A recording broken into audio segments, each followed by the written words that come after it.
Thank you very much. It's a real honor to be invited to speak here because in San Francisco, I listen to the local public radio station KQED, and every weekend they broadcast the Cambridge Forum. And you do a terrific job with this program, so it's a real honor to be here, and thank you for coming out tonight. Now, I'm going to speak just very briefly so that we can have an exchange and talk about the things that you're specifically interested in, because there's no way I could really cover Vanderbilt's life, even if I had the entire hour. This is someone who was born during George Washington's presidency, who went to work before the War of 1812, and lived long enough to make deals personally with John D. Rockefeller.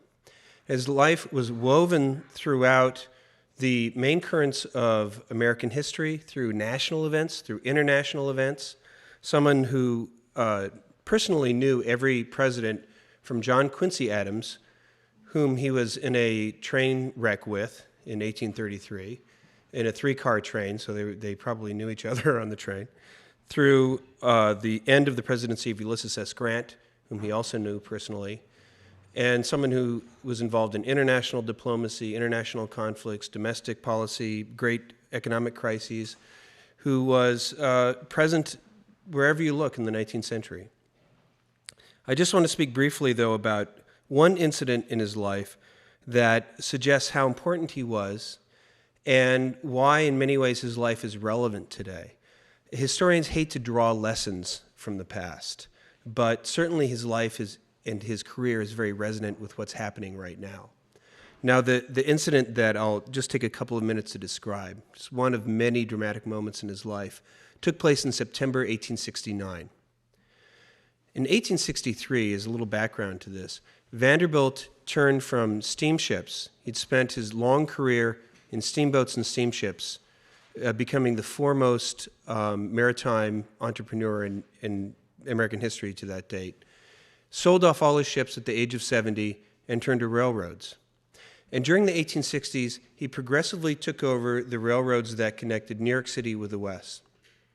And by 1869, he controlled the railroads that he at that moment was in the process of consolidating into the New York Central and Hudson River Railroad, what I think is probably the ancestor, the pioneering giant corporation in American history.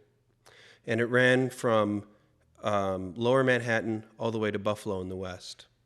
So this was a great development in corporate history, a great development in transportation history, building a very low-cost, efficient transportation network that also brought himself great wealth.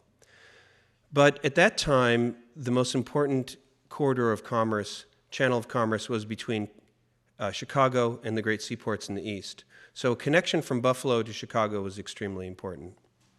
So in September 1869, Vanderbilt faced a conundrum. As he tried to get at least influence and healthy relations with the railroads to the west, he faced an opponent. The opponent's name was Jay Gould. Jay Gould was one of the last and most troublesome of the many enemies in Cornelius Vanderbilt's life, and the two men were exact opposites. Vanderbilt was 6 feet tall, athletic, a fierce competitor, someone who got involved in fistfights as a young man, and even into his 80s would engage in high-speed harness races on the roads of Upper Manhattan. Gould was small, slender, had a huge black beard, liked to putter around in his garden and collect books. They were complete opposites, but they were very well matched when it came to wits and wiliness in business battle. And Gould controlled the Erie Railroad, the other major railroad that ran west from New York City. And he needed a connection to Chicago. So the two men began to struggle behind the scenes for control of a newly merged railroad that stretched from Chicago to Buffalo. We'll just call it the Lakeshore and Michigan Southern Railway. Vanderbilt bought a lot of stock in the company, put his son-in-law on the board, but his son-in-law soon found he had an opponent on the board of the Lakeshore. The man's name was Legrand Lockwood. He's kind of short, kind of fat. Unlike Vanderbilt, had spent his long career on Wall Street, very much accepted by New York's high society, went to Europe every year and collected fine art, was a treasurer of the New York Stock Exchange. And Lockwood had suffered in business combat with Vanderbilt in the past. And Lockwood made an alliance with Gould. They sealed the deal with a fine dinner at Delmonico's in Lower Manhattan, where Jim Fisk, Jay Gould's flamboyant partner, played the entertainer. And they made an agreement to divert the traffic from the lakeshore from Chicago over the Erie rather than over Vanderbilt's railroad. And they made other plans that would have injured Vanderbilt's interests. Well, Vanderbilt was a man who had seen a lot of business combat over the years. So he was patient. He bided his time. He understood what I call the unseen architecture of American commerce that was emerging in the 19th century. The rise of an abstract financial world that was new for Americans at that time. A world of credit markets, financial markets, securities, corporations, things that had no tangible corporeal existence. It was something that was at the heart of a cultural as well as economic debate in America in the 19th century. A lot of businessmen really had trouble grasping this sort of abstract world that was a step removed from the tangible world of what we now call the real economy. Vanderbilt understood it very well. So he waited until September of 1869 when the credit markets started to grow tight. America was an agricultural country. In the fall, the crops in the West were harvested and shipped to seaport for export. Reserve accounts, deposits in New York banks were drawn down as merchants and farmers in the West needed to get cash to be able to handle all the transactions for the harvest, what they called the moving of the crops. And on Wall Street, stock trading began to suffer at that time of year when the credit markets started to dry up. So Vanderbilt waited until the moving of the crops began. Then, secretly, because there were no reporting requirements at that time, anonymously through multiple brokers, he issued contracts for the sale of stock in Lakeshore stock, of which he owned vast amounts. Well, Lockwood, as he knew, had borrowed millions of dollars to buy on margin, that is on credit, millions of dollars worth of Lakeshore stock. Lockwood counting on his alliance with Gould to drive up the shares of Lakeshore. Vanderbilt secretly selling vast amounts, reserving to himself the right to decide when to deliver the stock. Once the moving of the crops begins, the credit market starts to tighten up, stock trading is beginning to slow down, prices are beginning to hesitate. Then all in one day, actually 3 successive days, in one big blow, delivers all of his stock. Stock price collapsed. The heavily leveraged Lockwood was driven into bankruptcy. He apparently went to Vanderbilt's brownstone mansion in the Washington Square neighborhood and begged for mercy, and Vanderbilt sent him away. And Lockwood, one of the great powers on Wall Street, was driven into bankruptcy. Vanderbilt then took a large loan from Baring Brothers, the British bank, bought back all of the stock that he had sold at reduced prices, bought back all of Lockwood's stock, which his brokers had sold when he couldn't make his margin calls. All of the stock had gone into the market, the prices had collapsed. He not only crushed his enemy, drove him into bankruptcy, from which he never recovered. He not only got control of the railroad, absolute control, he also made a fortune by engaging in this operation in which he dropped the price of the company and then bought it back at a lower price. So it was a brilliant operation. However, the problem is that it contributed to one of the great panics on Wall Street, Black Friday of 1869. Vanderbilt also knew that Jay Gould was engaged in a complex operation to corner the gold market, and that was creating a frenzy on Wall Street, and that there was great strife and trouble as people were caught up in this Gould's attempt to corner the gold market. I won't go into the details, but he knew that the Wall Street was in peril at that moment. He knew that it was vulnerable. He knew that it was a critical moment, and yet he gambled, essentially, the health of the entire financial system on his ability to step in and rescue Wall Street from this panic. When Black Friday occurred, the gold market collapsed, and Vanderbilt contributed to it by crushing stock prices and driving down stock prices. Vanderbilt then stepped in, did something he rarely did. He went to Wall Street himself. At 75 years old, he strolls down onto the stock exchange. Brokers gather around him. One broker said to a reporter, I knew it, the old rat never forgets his friends. And he began to very publicly make a big show of buying stock. Of course, he bought outstanding stock in his own railroads, driving the price up. He arrested the fall of the market, managed to stop the panic, and brought prices back up again. And as I put in the book, this moment shows Vanderbilt both at his most daring, at his most skillful in the financial markets that even some of his contemporaries did not yet understand. And at the same time, it's chilling. This is a man who, in pursuing his own private interests, knowingly pushed the entire economy to the brink, gambling on his ability to arrest the fall and bring it back. And as I put it in the book, the American public was very lucky that he gambled so skillfully and was able to carry out the rescue operation as successfully as he carried out the punishment side of the operation. And that is the conundrum of Vanderbilt, this man who pursued his own private interests, but had grown to such power, had grown to such a prominent place in the American economy that his private interests intersected with the public interests. And when he engaged in vast public enterprises, he contributed, there's no doubt that he contributed enormously to the wealth of the American economy, to the growth of the American economy, to the geographical expansion of the United States. And yet, as those enterprises grew in size, his private interests had, and the way he carried them out and pursued them, had vast public repercussions. Now, I'm not going to give you any lessons. We're going to throw open the floor to questions soon. I'm not going to draw any neat and simple lessons for the present, not at all. And it's not even my job to condemn or praise Vanderbilt. The point is that his life not only was about the rise of this financial and economic system we have today, but it also illustrated for Americans then, as we're seeing now, this conundrum where the pursuit of private interests creates great good and great wealth, and yet at the same time, it creates these complications which are very hard to solve, and that right now we're in the midst of a great crisis trying to figure out how to solve our current intersection of private interests and public interest. So he may have died in 1877, but I find his life to be, if anything, more relevant than at any point when I was working on the book, having no idea at the end it would be as relevant as it is right now.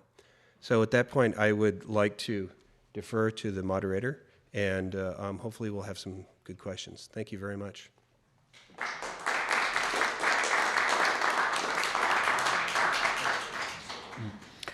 Thank you, TJ. Thank you for the presentation. I just want to remind everyone that you're joining us at Cambridge Forum as we continue our discussion with TJ Stiles, whose new biography of Cornelius Vanderbilt is entitled The First Tycoon, and it examines the epic life of this 19th century businessman in the context of the development of American capitalism. I'll ask the first question. Do you want to talk a little bit about some of the myths that have sort of come up around Vanderbilt? There's sort of lots of myths about who he was, what he was about, and I think in your book you kind of prick the balloons of some of these myths. That's a good question because there were so many that surrounded him. And there's a couple of reasons why he is so enshrouded in myth, I think. For example, one of the main reasons is that there has not been a serious biography, really well-researched biography of Vanderbilt since 1942, when Wheaton Lane published a very good biography, which now is, needless to say, it's out of date. And Vanderbilt has then been, for writers about the American past, he's always been a secondary character who adds color to the story. Nobody's really taken him on and looked at him in depth. He's always been a very useful character for someone writing about, say, Victoria Woodhull or someone else, that here's this colorful background figure that makes my story a little more colorful.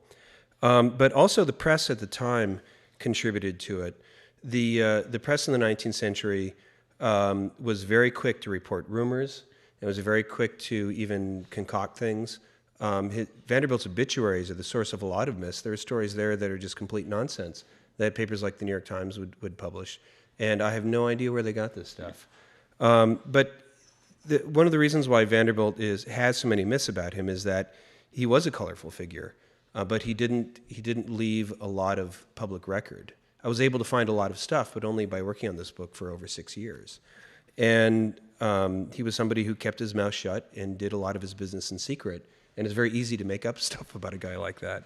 So, for example, some of the myths that I debunk, probably the most important is that he had nothing to do with the invention of the potato chip.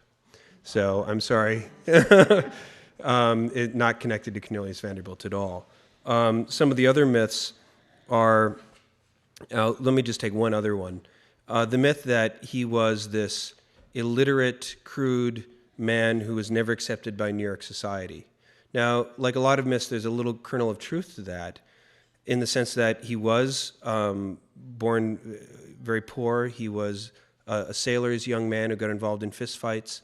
And in the research I did over at the Baker Library at the Harvard Business School, the early credit reports from the R.G. Dunn and Company, which reported on businessmen for other businessmen, the very first report says, when Vanderbilt was in his 50s, from 1853, said he's boorish and illiterate, he's crude and uncultured, and offensive. They called him offensive. When he moved from Staten Island to Manhattan, they had a public jubilee to celebrate his leaving Staten Island.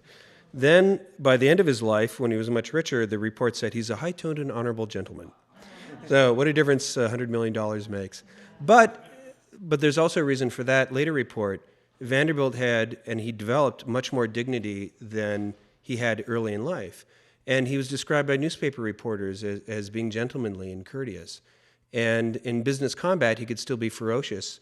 But in the end, he was accepted by New York society, and he really sort of filled out this role of the great merchant prince that he saw for himself. So the relationship with high society is a case where it was much more complex than the myth has it. And that occurs again and again. Why did it take more than 60 years for another biography to come along of Vanderbilt? Historians, I think, are a lot like, and I say this with all due respect, they're a lot like the story of the drunk who drives home and pulls into the driveway and drops his keys, and he goes over and starts looking for his keys around the front door because that's where the light is better. And there are a lot of very important figures in American history who do not have good biographies because there's no big collection of papers. So if you go through, especially the more academic publications each year, there are huge volumes about people you've never heard of because they leave really good, juicy collections of papers, and it's easy to sit in one archive and go through their papers and produce a book. And Vanderbilt is somebody who I had to be lucky, resourceful, and a real grind, and just find stuff and follow up side leads that I thought would lead nowhere. And sometimes they didn't. Sometimes they led to wonderful material. And it was just a matter of putting in year after year and watching my 401ks disappear and things like that. And so that's why. Just no easy collection of papers. Stuff was scattered everywhere. Great. Again, you're listening to author T.J. Stiles discussing The First Tycoon, his new biography of Cornelius Vanderbilt. At this stage, I think we'll open it up to the floor and take questions from the audience. So if you have a question, why don't we line up here in front of the microphone and you can ask T.J. your question about Vanderbilt. Who will be our first? Here we go. We have a volunteer. First of all, congratulations on the wonderful review, both in the Times and the Globe, so we really appreciate that. My question has to do with the, I don't know what to put it into, but how did a man like Vanderbilt think of himself in a competitive edge? Did he just think that because he was there, he could do anything he wanted? Or did he ever have any interior constraints that came as a result of, a moral conscience or lack of moral conscience? I know that might be putting you into a position which you don't want to do, which is take lessons. But what I'm trying to do is to put you within the context of the way in which he perceived himself and the way in which his competitors in business perceived themselves at that time. And how did he see this world that he participated in? Did he never have anything that would give him any kind of sense of constraints that he was doing too much? That's an interesting question because Vanderbilt has often been depicted as this purely amoral creature who was willing to do anything, basically. And he's often been conflated and confused with a lot of his rivals. For example, in the famous Erie War of 1868, the most famous of the Gilded Age Wall Street battles, in which he fought with Daniel Drew and Jay Gould and Jim Fisk over the control of the Erie Railway, there was a lot of corruption of government officials, And when I started writing the book, I assumed that Vanderbilt was bribing away with the best of them. And it turns out I could not find any evidence or even any accusations at the time that Vanderbilt was bribing people. And I thought that was kind of interesting because he was ruthless. He took extraordinary steps to defeat his enemies. And I think for much of his career, at least until he got into the railway years, he saw his enterprises as much as military campaigns against his enemies as he did machinery and enterprise and businesses, which makes his life a lot of fun to read about, but raises questions about whether he did have a code. And surprisingly, he really did have a code of conduct. Now, his opponents didn't always agree, but he really polished his reputation as a man of his word. And I found letters from people he dealt with in which they would say, well, let's have a written agreement. And he said, no, you know that my word is as good as my bond. And often when he had disputes, he almost always suggested that they go to arbitration. Each side picks an arbitrator, and then those two arbitrators pick a third. And when his opponents agreed, he almost always won, which tells you something. He would push his opponents as hard as possible, but once he made a deal, he stuck to it. Another thing that's interesting about Vanderbilt, and again, I'm saying this not trying to raise him up as a great hero and trying to make some statement about the free enterprise system, how it's the best system in the world, which happens with 19th century figures. People want to prove a point. Now, looking at him on his own terms, what the evidence shows is that he was not only honest, but he also believed in his duty to his stockholders. And as he became a corporate official, he really believed that he had a duty, as he put it, to run a corporation as if it was his own personal private property.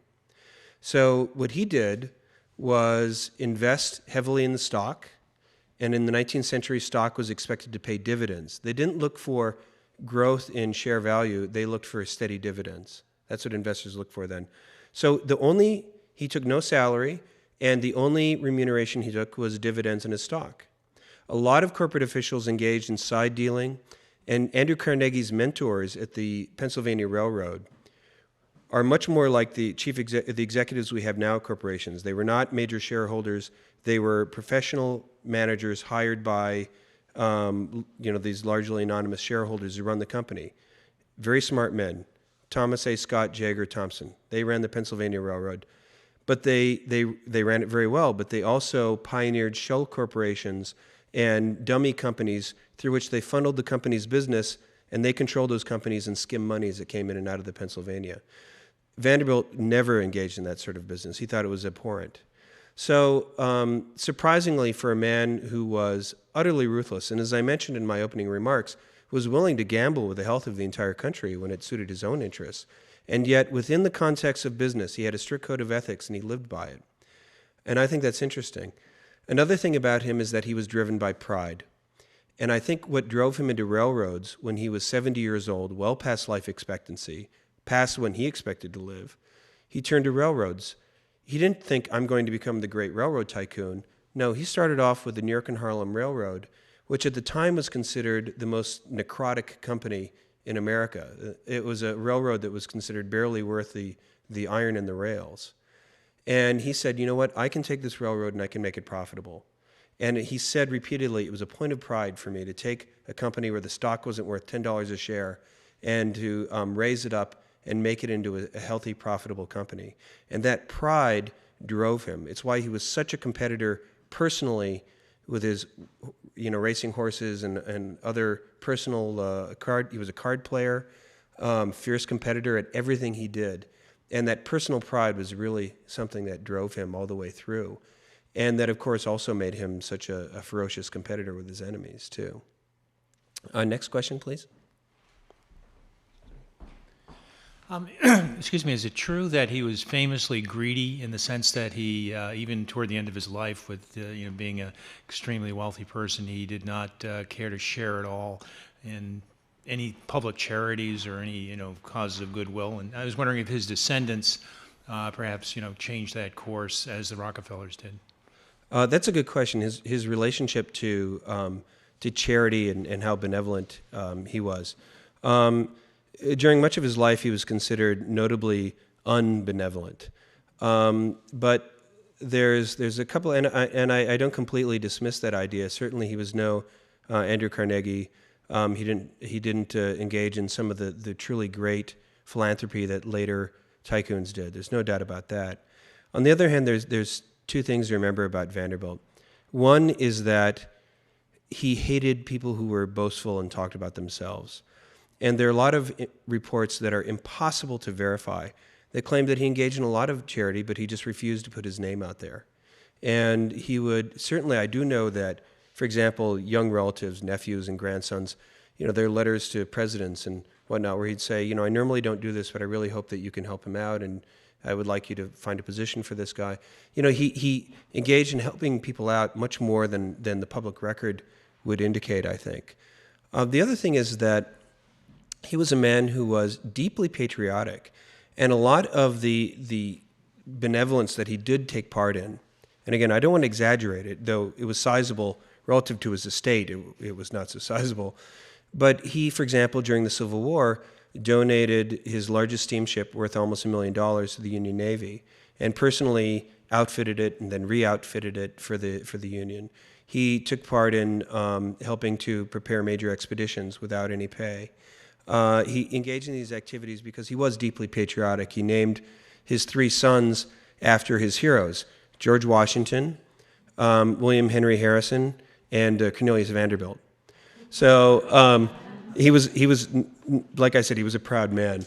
But then after the Civil War, he really took on the idea of helping to reconcile North and South.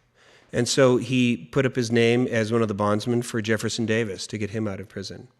He specifically wanted to help found a university in the South, deliberately to counterbalance his gift to the Union Navy.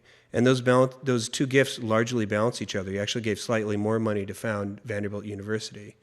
So it's true. He will not go down in history as one of the great charitable givers, but the record, I think, needs to be balanced a little bit, and also specifically to be seen as his personal vision of trying to reconcile the two sides of the country. Rather than being, I'm going to found libraries, he thought, let's try to bring the divided country together again. I was wondering if you could shed some light on his activities during 1837 to 1841, when the country was mired in a deep recession.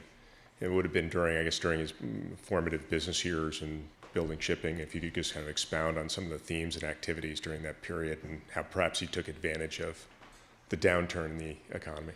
Yeah, sure. For people who aren't aware, this was the period after the second Great Panic in American history. And the country was in a deep depression after 1837. And these were years in which Vanderbilt had just launched into, appropriately enough, the transportation routes between New York and Boston, when the Industrial Revolution had taken off, and New York was the great shipping center and commercial and financial center in the country, and Boston was the capital of the new textile factory zones in the Northeast. And again, he had a real knack. One of the secrets of his success was an unerring sense for where the main channel of commerce was in the country. Now, I mentioned at the beginning, late in life, Chicago to New York. During this period, the 1830s and 40s, between New York and Boston. And he ran his steamboats on Long Island Sound and ran in connection with the railroads, which there wasn't enough capital to build a railroad all the way to New York, so they ran short lines down to the seaport towns on Long Island Sound. Well, one of the interesting things is that Vanderbilt always had a large cash reserve when these panics hit. He always managed to see trouble coming soon enough so that he wasn't overexposed in terms of being overly leveraged. Another thing is that by constantly engaging in fare wars with his opponents, he kept prices on his steamboats very low, and that, I think, had a surprising effect. In the 19th century, before the Civil War, paper money, which is what most people used for most transactions, was issued by private banks. And the banks would collect a reserve of gold and silver, which was, gold or silver coin was worth its weight in that precious metal. You could melt it down and sell it for the same amount. And they would issue loans by issuing paper money. And they would keep a larger amount of paper, and you could presumably go back to the bank and say, you know what, give me gold. and there would be a larger amount of paper money in circulation than the bank actually had a reserve in gold and silver. Well, what happens during a depression is that everybody rushes back to the bank, wants their gold, the banks stop redeeming their paper banknotes, and anyone's left holding these paper banknotes ends up holding nothing. Well, most paper banknotes were only issued for larger denominations, $1 or larger, usually $5 or larger. Vanderbilt's fares were usually $1 or less often. So he had gold and especially silver coin, which never lost its value. So ironically, on a lot of his routes, the low fares actually ended up giving him a large cash reserve. This wasn't always the case, but it's one of those little financial side effects of his businesses. And yes, he did. He seized upon the weaknesses of his opponents, who were often overexposed. He would take advantage of their being overexposed, overly in debt, and he would hammer them by undercutting them in fares. And he was incredibly effective at doing things like getting cheaper fuel. He designed his steamships himself. He was one of the great maritime architects of the paddle wheel era. And the steamboats he started to put on Long Island Sound were written up in technical journals as masterpieces of naval engineering. His first great Long Island Sound steamboat used half the fuel of its rival steamboats, and fuel was by far the largest expense. So these sorts of things, his ability to cut costs, were phenomenal. And one thing that I touch on in the book, and I won't go into great detail, is that his attacks on especially early corporations and on companies that had monopolies, legal or otherwise, played right into a big political conflict in the 19th century in which, in an economy in which there weren't large businesses, the economy is relatively flat. Laissez-faire was a radical philosophy. And corporations were seen as grants of special favors to men who are already rich, giving them limited liability and other special privileges. And so Vanderbilt's business enterprises during the 1830s and 40s actually raised him up as a kind of Jacksonian populist hero. Here's this guy who's an individual going after these rich corporations that have special privileges granted by the government. And Vanderbilt knew this, and he paid attention to politics, even though he wasn't a partisan himself. And he made public pronouncements saying, I'm the anti-monopoly guy. He called his lines the people's line. His headline said, "No monopoly, power to the people," or the equivalent. And in his early career, he was a radical. He was a populist. Now, his laissez-faire philosophy stayed the same as he became the great railroad tycoon, and he's the master of these giant corporations. And the political world, as I put it, the political landscape rotated 180 degrees. So he's saying to the paper, well, listen, saying the same things he'd said in the 1830s when he got into the 1870s. And meanwhile, the first government regulation advocates are out there, and the populace all of a sudden are favoring government intervention. So it's very interesting when we look at today's political landscape, and I think a lot of liberals don't understand how people earning $30,000 a year with a family of 5 can be pro-free market and anti-government regulation.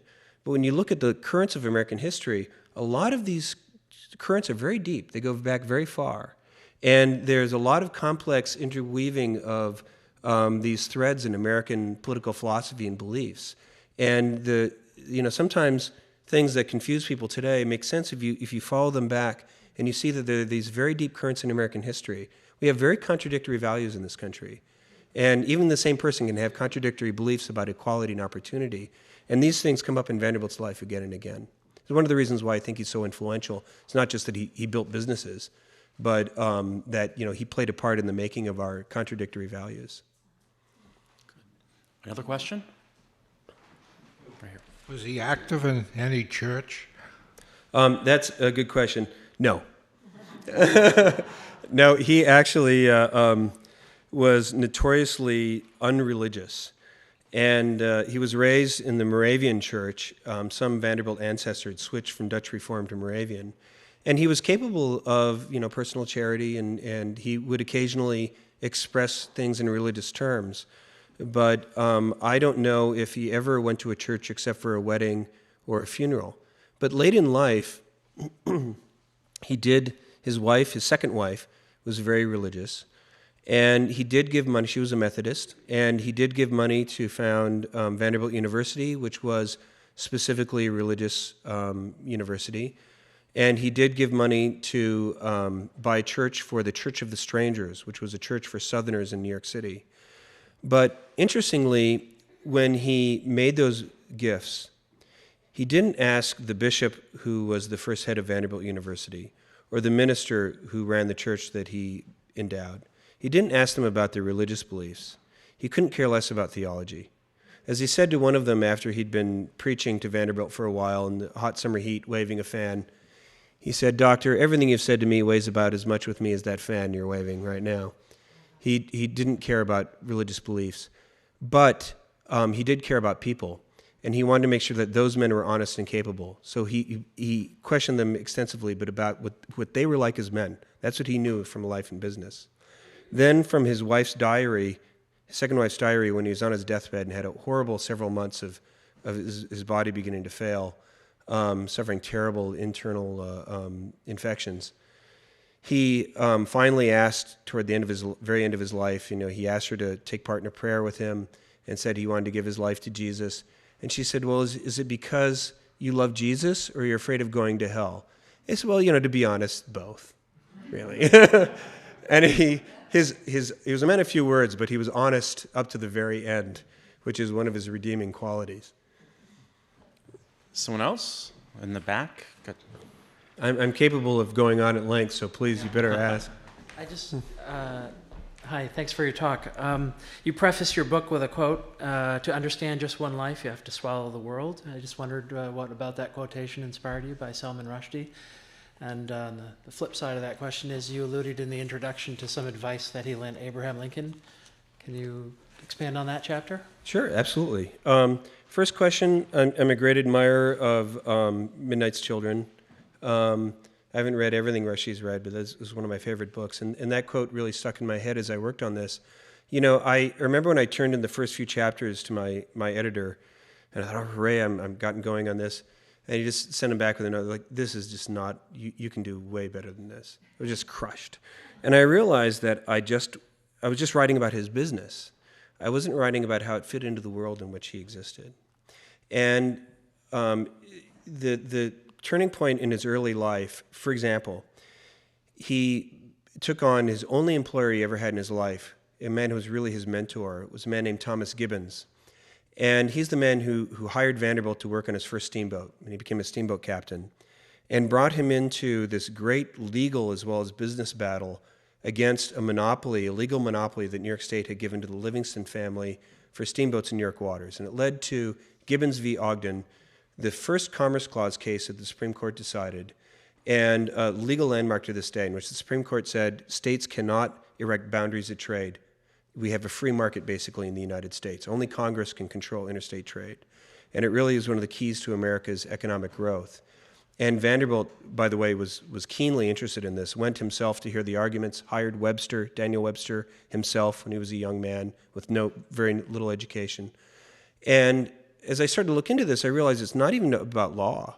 It's not just about business.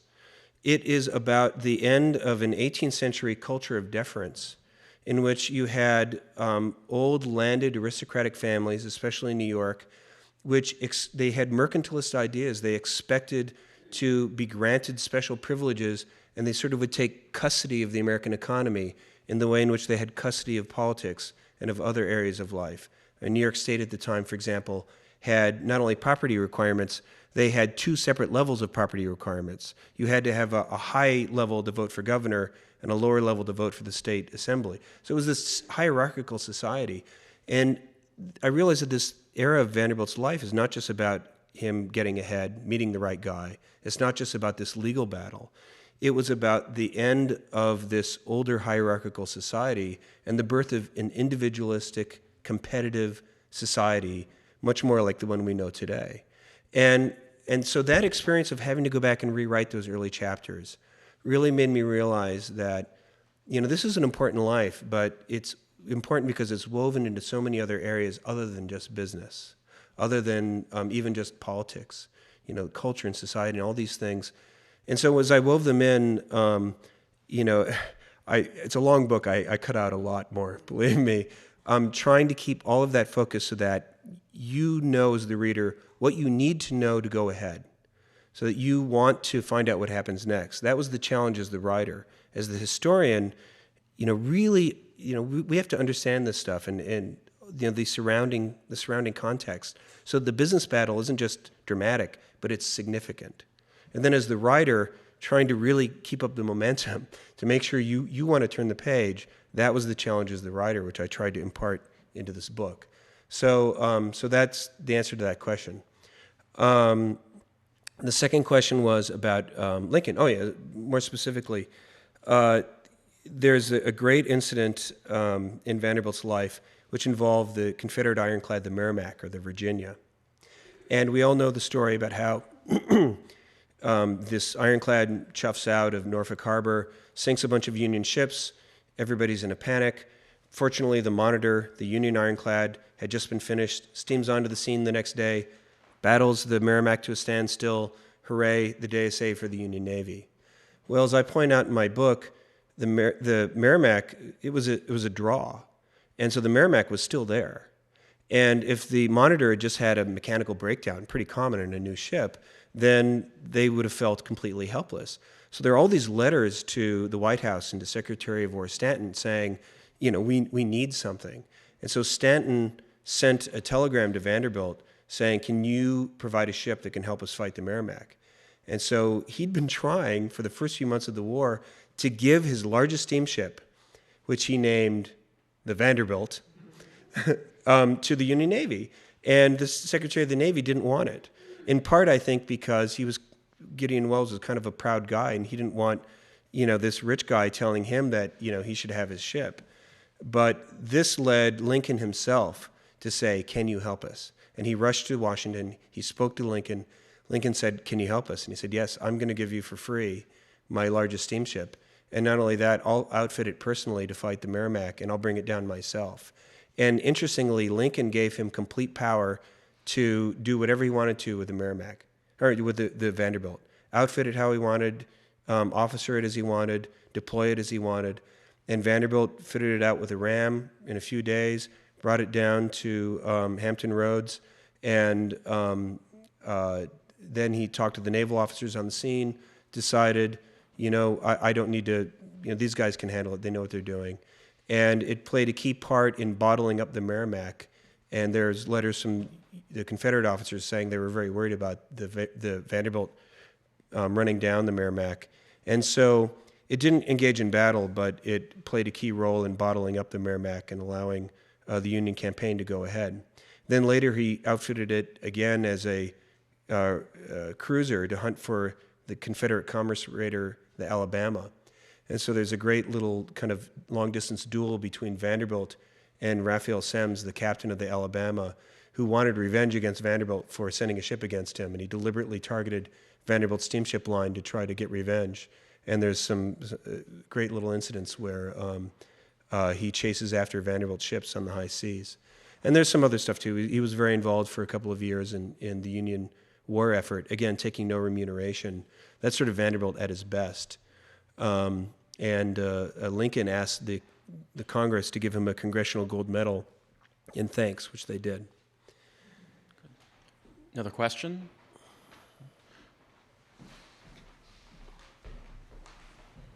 You've talked a lot about how we perceive Vanderbilt's legacy, but how did he perceive his legacy?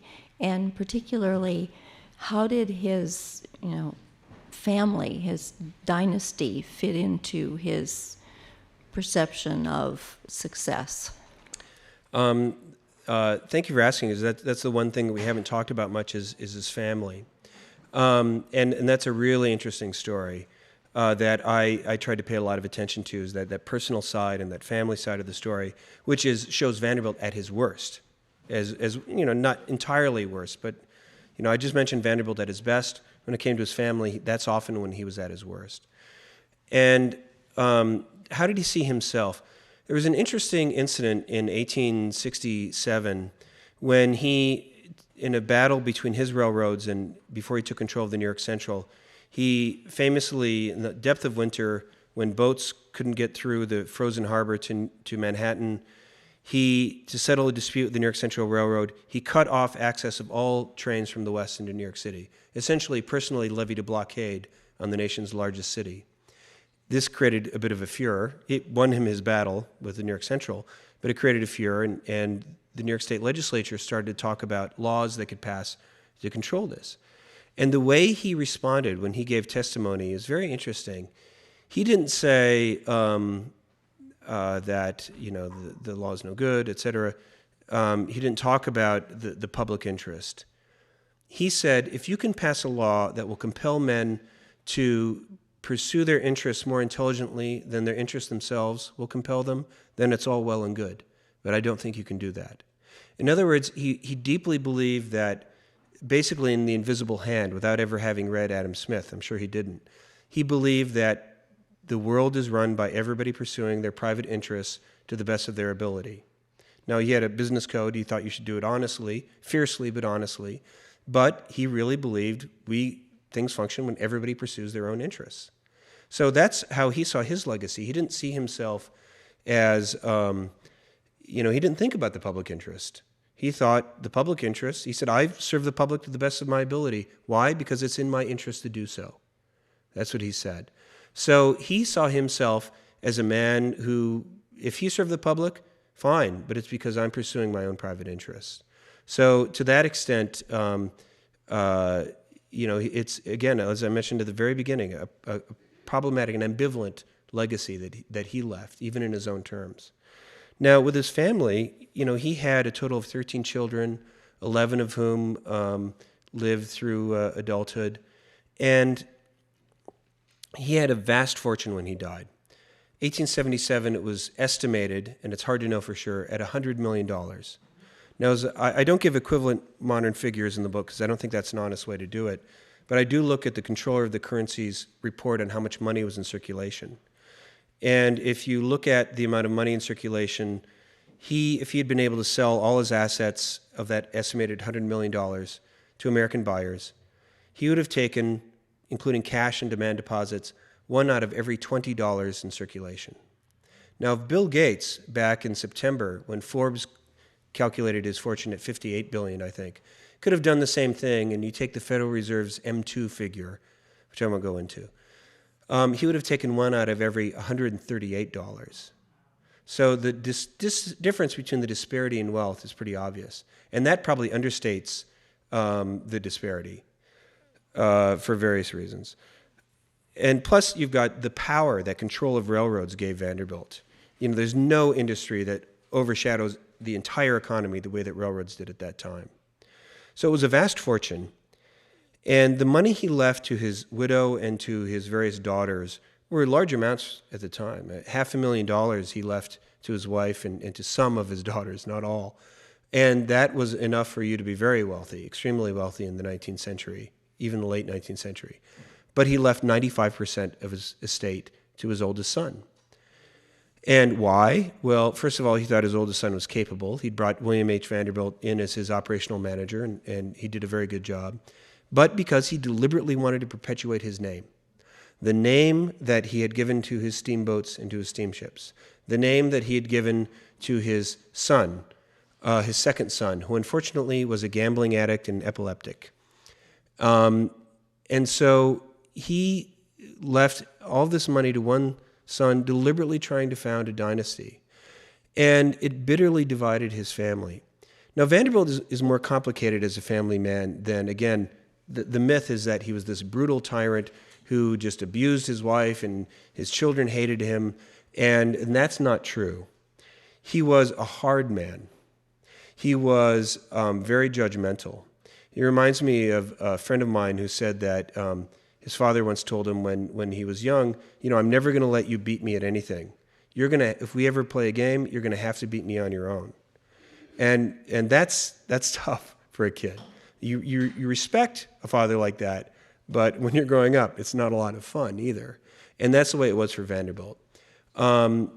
Sometimes some famous incidents in which he was hard on his family, I think, are overblown, but that doesn't make them nice. For example, his first wife in 1846, he put her in an insane asylum for a while. Now, when you look at the testimony about that, it turns out that, she was having serious problems, and a son-in-law who, generally had unfavorable feelings by the time he spoke about this, about Vanderbilt, thought actually it was justified. She needed medical help, and an asylum was the way to do it. So it was a tough thing to do, but it wasn't, a brutal tyrant. It was sort of like, what do we do? She's just not herself. She's acting weird. Now, he also used that time perhaps to pursue a young governess who was in the household. So again, this is overblown. Maybe this part isn't. He again was not a nice man. And he was hard on his daughters. He was hard on his second son, Cornel, the one who was a gambling addict. But then again, Cornel would have tried any father's patience. He was someone who was always in trouble with the law, skipping out on his bills, involved in bad debts, addicted to gambling, boastful, all the things his father wasn't.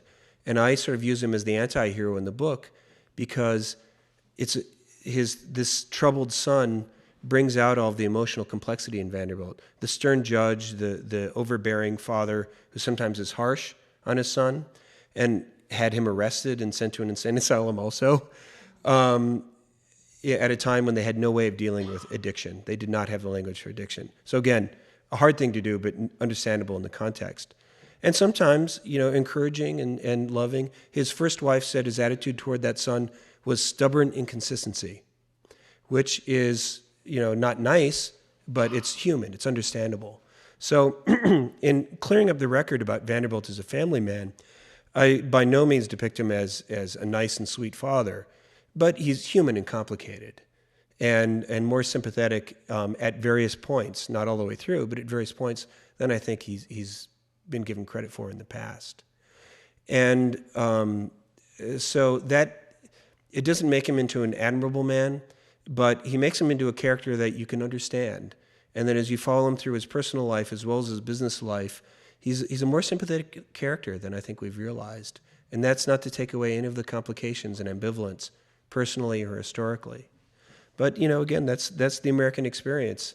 We have this economy which is incredibly productive and yet raises, real questions that we're struggling with now.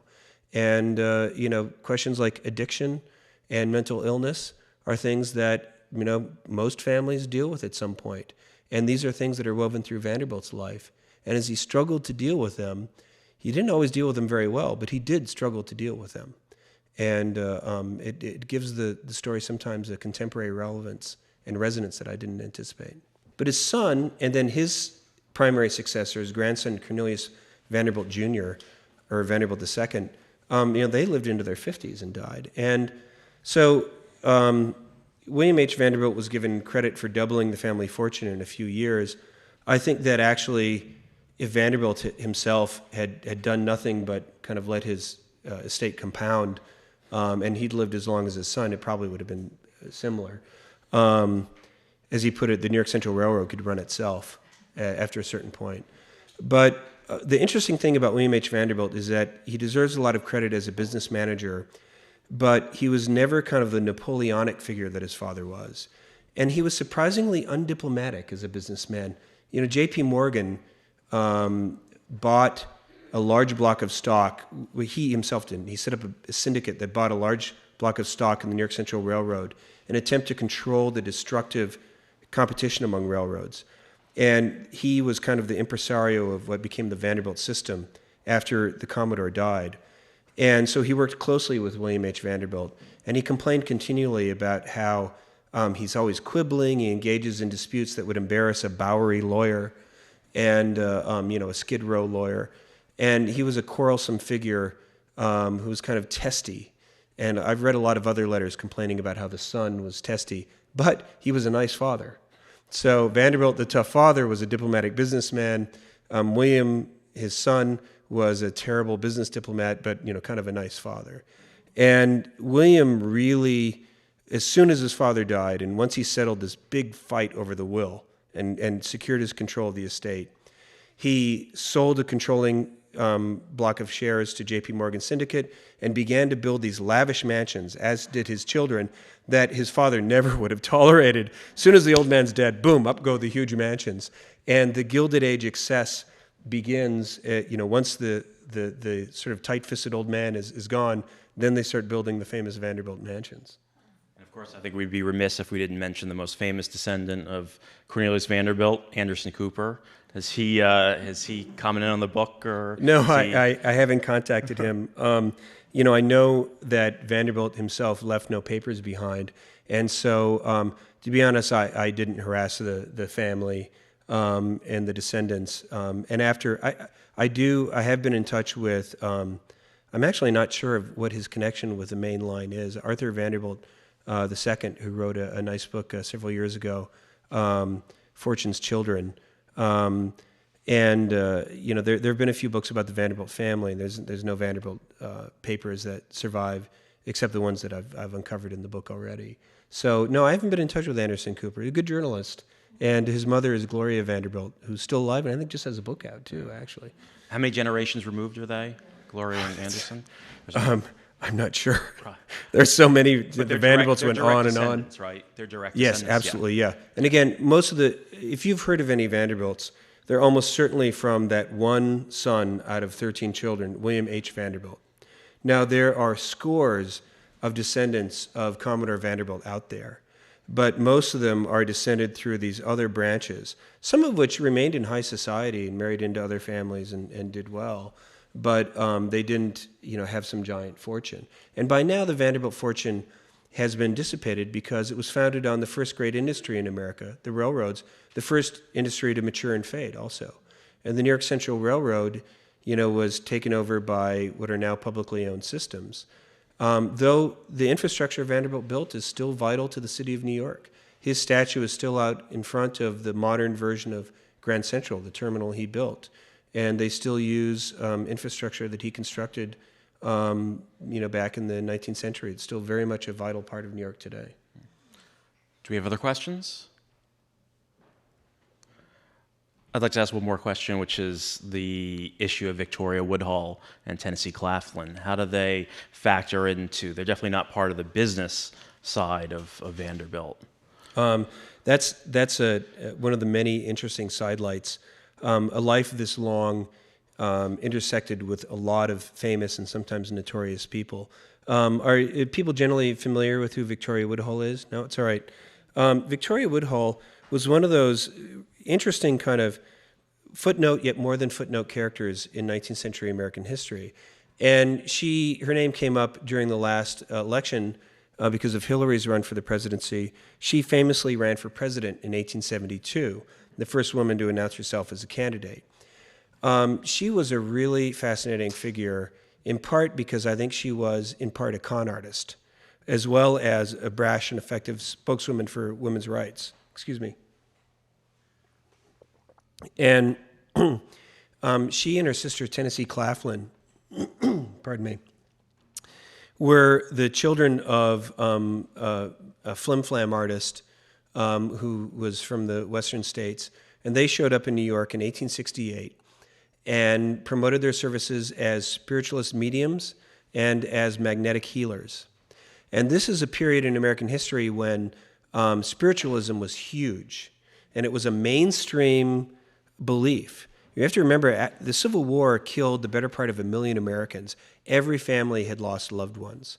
And spiritualism, having seances, contacting the dead, had gotten its start before the Civil War, but in the decade after the Civil War, it became a huge phenomenon.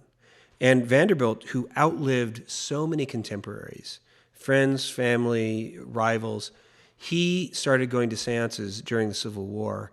And I don't believe that he made any business decisions based on seances. And one of, I think, a telling story, a witness testified to being at a seance with him in which he asked to speak to the ghost of Jim Fisk, one of his rivals. So the medium, contacts, I don't believe in spiritualism. I don't think they actually contacted Jim Fisk. Jim Fisk comes up, Jim Fisk is here. And so Vanderbilt asked him a question about a stock in the stock market. And Jim Fisk, of course, the medium doesn't know anything, so Jim Fisk gives a nonsense answer. And so Vanderbilt doesn't say, oh, that's interesting. He says, what are you talking about? Are you crazy? And he starts to argue with the ghost. They start to have this argument. And then Vanderbilt says, yeah, well, we'll see who's right, you or me. And then he starts a joke with Fisk. He says, so how do you like it on the other side? And he says, well, you'll find out soon enough. You're near the end of your line. And they have this hilarious exchange, Vanderbilt arguing and joking with the ghost of Jim Fisk. But it shows that I don't think he made any decisions based on these. I think he found them comforting.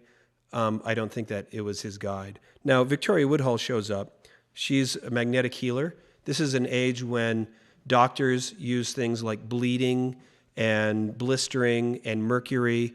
And so he liked his main doctor, but he didn't like his treatments very much. So he would go to magnetic healers. Basically, they do massage. That's basically it. And Tennessee Claflin was a very sexual, Victoria Woodhull's sister, a very sexual woman, and she knew it. And so he kind of liked getting massages from Tennessee Claflin, and he liked the seances that he had with them. And so they became friends of his. And a very interesting development started in 1870 when they suddenly set themselves up as the first female brokers on Wall Street. And they hinted very unsubtly to the press that Vanderbilt was their backer and he was their financial supporter. And, Vanderbilt later said, no, that's not true. But, he didn't make a big show out of it. And so the press reported this. This has gone into American historical mythology that Vanderbilt brought Victoria Woodhull into business and then supported this radical women's rights and spiritualist and sort of catch-all, we would call it New Age today, publication, Woodhull and Claflin's Weekly. And they really set themselves up as this, these kind of radical figures, women's rights figures, and just kind of flamboyant personalities, celebrities.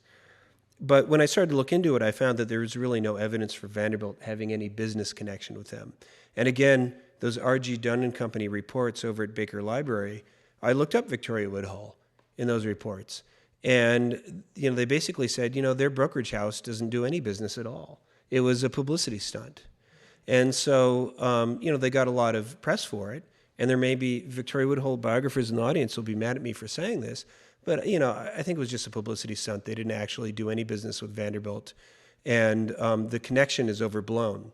And again, the reason it's overblown is because the focus with Vanderbilt has not been on Vanderbilt by historians. It's been on all these other people who crossed paths with him. So, the colorful story about Vanderbilt, who wants to look into that? It adds color to my story about Victoria Woodhull or about Jay Gould. But when I started to dig into Vanderbilt's life, I found a lot of these sensational stories started to fall away. He was colorful enough without, the inflated version. Good. Other questions from the audience? Good, sir. TJ, can you share with us a little bit about any mention of his heroes, any mistakes that he may have made, or he admitted to, if you will, as well as things he may have wanted to do in his free time in terms of personal hobbies, et cetera? Thank you. Sure. Again, Vanderbilt was deeply patriotic. And I think, and a character who's very contradictory in terms of the way we see him, ambivalent perhaps is a better word, these good and bad sides. His patriotism is probably his best side.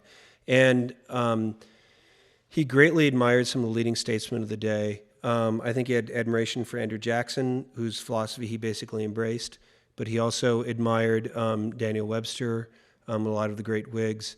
He was a nonpartisan patriot. The other thing about Vanderbilt that I think is interesting is the way in which he did make mistakes sometimes, and he would learn from them.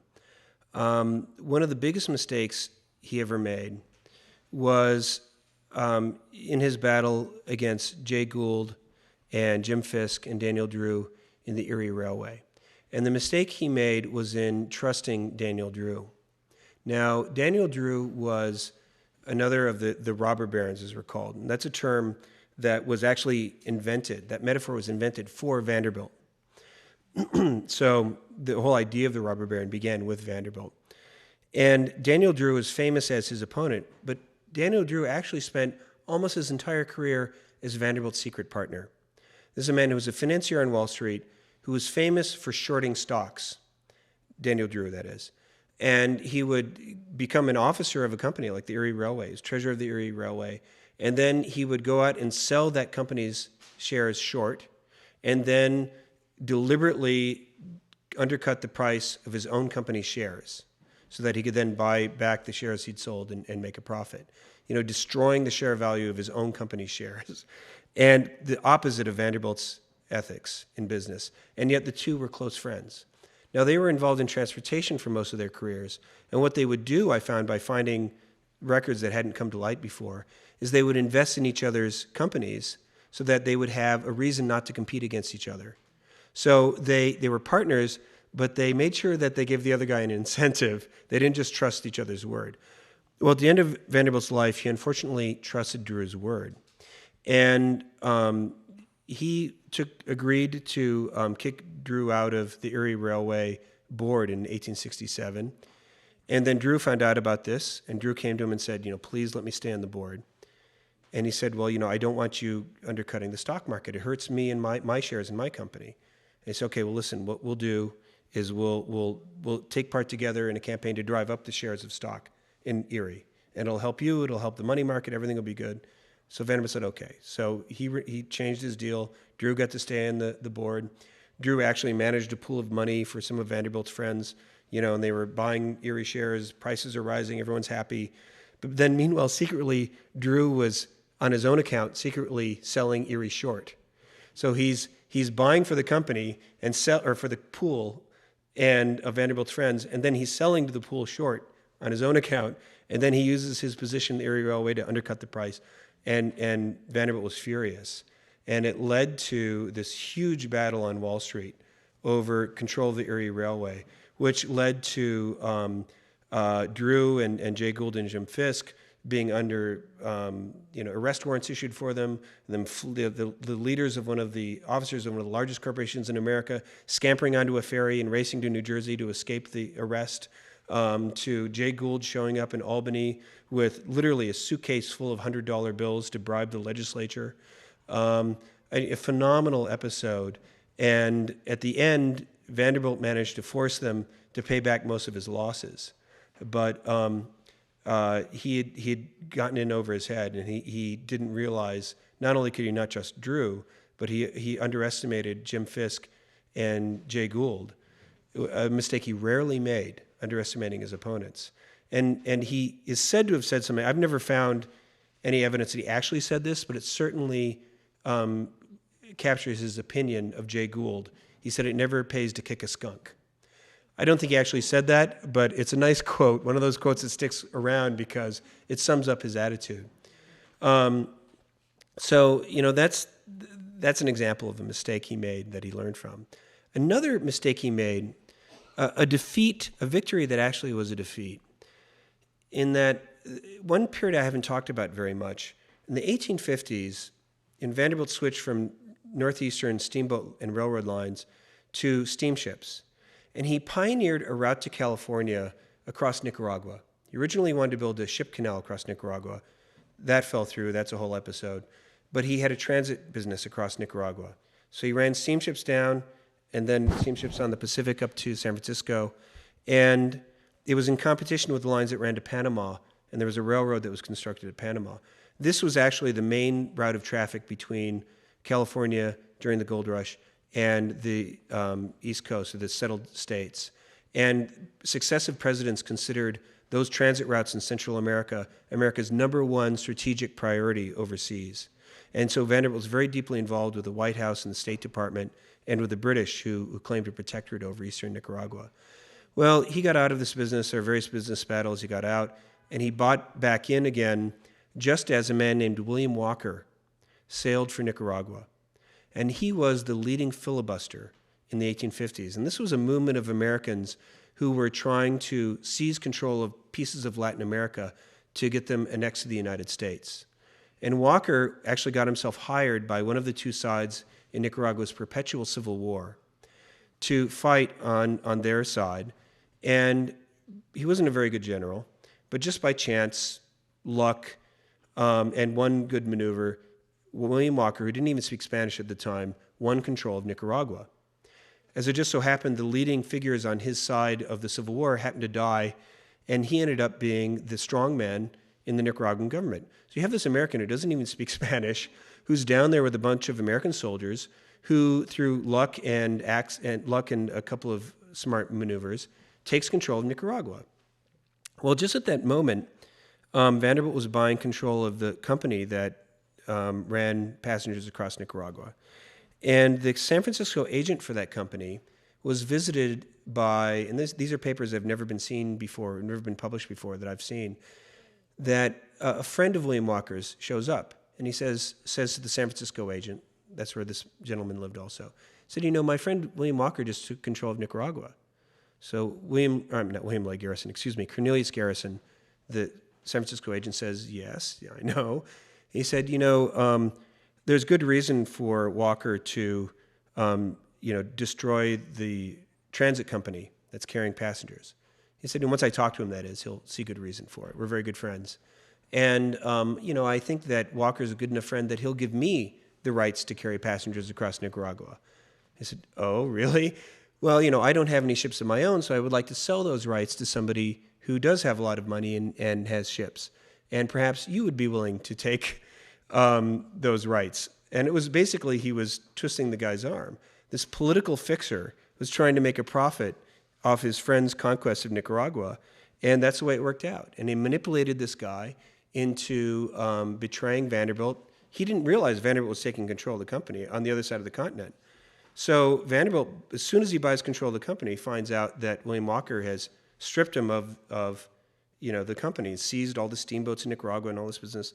So an amazing episode develops where Vanderbilt can't get the American government to help him out. He tries the British government. The British government doesn't want to touch it with a 10-foot pole. So he ends up personally negotiating with the Central American republics on either side, who are very worried about this American who's getting thousands of recruits coming down who love this idea that an American has taken over a Central American republic. He's got all these American recruits coming. And he's using those steamship lines that have been set up by Vanderbilt's rivals who've betrayed him to bring in recruits.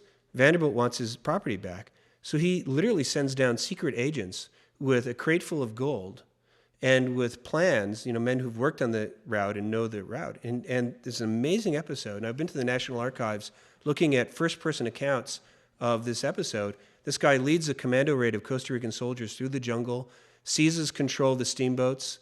These great moments when, he pulls up his steamboat alongside another one, and all of a sudden the Costa Rican soldiers rise up from hiding. And he says, I seize this boat in the name of Cornelius Vanderbilt. And seizes control, cuts off Walker from his reinforcements, and in cooperation with the Costa Ricans, Vanderbilt is responsible for ejecting this can only be called an international criminal who seized control of Nicaragua. Great story. Unfortunately, like the Merrimack story, it goes on from there. And what happened is the new Nicaraguan government, even though they owe their existence in part to Vanderbilt, they don't want North Americans anywhere near Nicaragua. And Vanderbilt goes through a whole story that hasn't been well documented before, where he's trying to get them to reopen the route. And they come close a couple of times and they just can't do it. And so as a result, he ends up competing via Panama, and the man who's the famous anti-monopolist ends up constructing a new monopoly, controlling with partners on the Pacific over traffic to California. And he ends up becoming the lord and master, basically, of the communication between California and the East Coast. And again, even before the railroads, has amazing power over the American economy. And it all plays out with this background of jungle warfare and backstabbing, and it's quite a story. I think we have time for one more short question, if anyone would like one more. I can talk more about the potato chip if you'd like. When you have a book like this, again, that there's so many different elements to bring into it. And again, what I try to do is be accurate, but not obsessively detailed about his business operations, and follow that whole drama. And his life played out in a succession of struggles against ever larger opponents, played out on an ever larger stage. So that made, the storytelling really, each chapter kind of, for me at least as the writer, maybe not for you, kind of a satisfying story that keeps building as a part of this larger arc. And that, I tried as in my role as historian to say, well, what does this say about what's going on? What are people arguing about in the context of Vanderbilt? What is coming into being, not just the economy, but our values and our culture and society? But then trying to weave through that, Vanderbilt as a person as well, and his family life. It's a story that has not been very well told before. Again, he's a man who his longtime clerk said he abominated papers, and he would throw them in the fire. And he wrote in one of the few letters of his that survived that he hated writing letters. Someone who could, in the same letter, he could spell the same three-letter word three different ways. And so, there isn't a lot. It's out there. It's scattered around. There isn't a lot of material in his own hand. And so that personal side is something that I really tried to weave into this story. And, again, I did it not only through his first and second wife. His second wife, fortunately, wrote some wonderful letters. He really loved her. He absolutely adored her. Another cousin of his, like his first wife. And someone who he was also could be tough with, but she made clear that he absolutely adored her. And with his children, he had some children which probably it's his own fault, but they would try any parent's patience. His daughters could be really nasty. Some of them just refused to acknowledge that he'd remarried after the death of their mother, and it just really angered him. And yet, that story, it's a very recognizable story that I tried to weave into this business story as well, so that we try to build a full portrait of an individual who's living out this changing American landscape that in so many ways, leads to the world that we are in today. So if you do buy it, I will be the first to admit it's a long book, but hopefully it moves along. That's what I tried to do at least. All right. Well, on behalf of Cambridge Forum, I want to say thank you very much, T.J. Stiles, for your terrific presentation and for a fantastic book. Thank you very much. Thank you.